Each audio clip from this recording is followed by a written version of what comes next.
कभी ऐसा हुआ है कि कोई ईमेल भेजा हो और भेजते ही एहसास हो, अरे यार गलत शब्द इस्तेमाल कर लिया। ये हम सबके साथ होता है। तो आज हम इसी बारे में बात करने वाले हैं कि कैसे शब्दों के छोटे छोटे चुनाव हमारी बातचीत में एक बहुत बड़ा फर्क ला सकते हैं। ये लाइन अक्सर सुनने पढ़ने में आती है ना, लेकिन एक मिनट, क्या ये सही है? यकीन मानिए, एक छोटी सी गलती भी कभी कभी पूरे वाक्य का मतलब ही पलट सकती है। तो चलिए जरा इसे समझते हैं और देखते हैं कि सही शब्द चुनना इतना जरूरी क्यों है। हम ऐसे ही कुछ उलझाने वाले शब्दों की दुनिया में गोता लगाने वाले हैं। तो आज हम क्या क्या देखने वाले हैं। सबसे पहले हम समझेंगे कि छोटी छोटी गलतियों की कीमत क्या होती है। फिर हम कुछ आम गलतियों पर नजर डालेंगे जो सुनने और दिखने में एक जैसी लगती हैं। इसके बाद हम उन शब्दों को देखेंगे जिनके मतलब में बहुत हल्का सा फर्क होता है, और आखिर में बात करेंगे कि अपनी शब्द शक्ति को कैसे बढ़ाया जाए। जरा सोचिए, एक बहुत जरूरी बिजनेस प्रपोजल भेजा जा रहा है और गलती से प्रिंसिपल की जगह प्रिंसिपल लिख दिया जाता है। नहीं, ये सिर्फ एक टाइपो नहीं है, ये सीधा सीधा क्रेडिबिलिटी पर सवाल उठाता है। सामने वाला यही सोचेगा कि छोटी छोटी बातों पर ध्यान नहीं दिया जाता। बस यही वो कीमत है जो हमें चुकानी पड़ती है।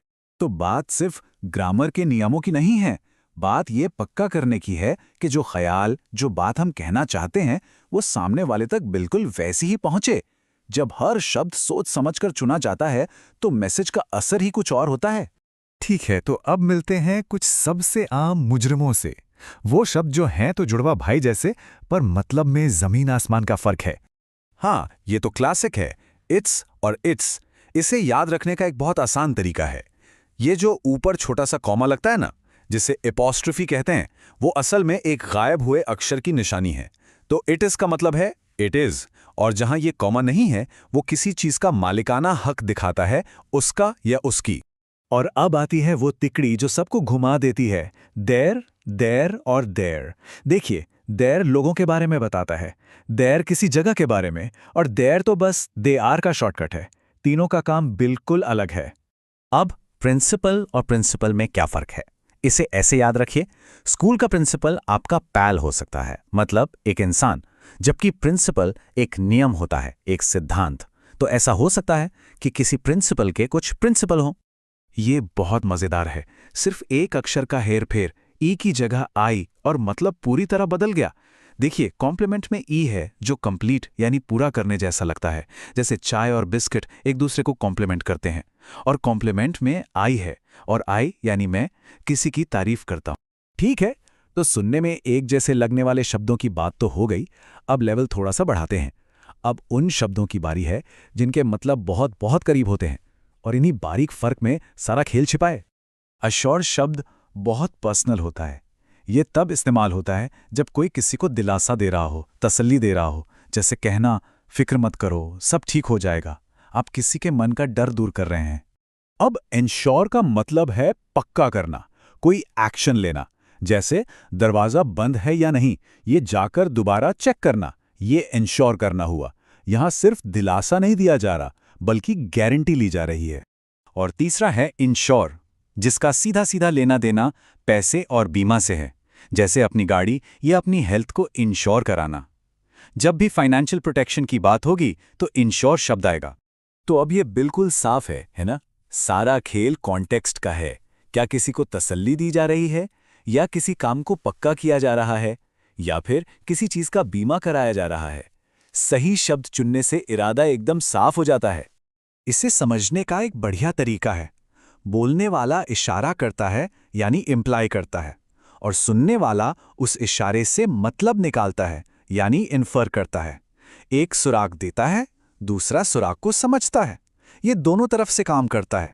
अब ये दो शब्द, एक्सैसिबेट का मतलब है किसी बुरी सिचुएशन को और भी बदतर बना देना, जैसे आग में घी डालना, और एक्सैस्परेट का मतलब है किसी को बहुत ज्यादा गुस्सा दिलाना या चिढ़ाना। तो एक सिचुएशन को खराब करता है और दूसरा किसी इंसान के मूड को। और लीजिए, हम घूम फिरकर वापस अपनी पहली पहेली पर आ गए। याद है वो line, if you have it flout it? अब पता चला कि वो गलत क्यों थी। फ्लाउट का मतलब है नियम तोड़ना, लेकिन अगर किसी चीज को दिखाना है तो सही शब्द है फ्लॉन्ट, मतलब दिखावा करना, न कि नियम की धज्जियां उड़ा। तो देखिए, गलतियों से बचना तो पहला कदम है, लेकिन अगर अपनी बात में वाकई दम लाना है तो बात सिर्फ सही शब्द चुनने की नहीं, बल्कि सबसे बेहतरीन शब्द चुनने की है। असली जादू तो वहीं से शुरू होता है। अब शब्द शक्ति बढ़ाने का ये मतलब बिल्कुल नहीं है कि मोटी मोटी डिक्शनरी रट ली जाए। टॉप रैंकर्स के हिसाब से सारा खेल प्रिसिजन यानी सटीकता का है। मकसद भारी भरकम शब्द इस्तेमाल करना नहीं, बल्कि सही शब्द इस्तेमाल करना है। और इसके लिए हमारे पास दो जबरदस्त टूल हैं, सिनोनिम्स और एंटोनिम्स, यानी पर्यायवाची और विलोम शब्द। सोचिए, पर्यायवाची यानी सिनोनिम्स आपको एक ही एहसास के अलग अलग शेड्स देते हैं। क्या कोई सिर्फ खुश है या प्रसन्न है या उत्साहित है? हर शब्द एक अलग फीलिंग देता है। और विलोम यानी एंटोनिम्स वो किसी शब्द की हद तय करते हैं। जब हमें पता होता है कि साहस का उल्टा कायरता है, तो साहस का असली मतलब और भी साफ हो जाता है।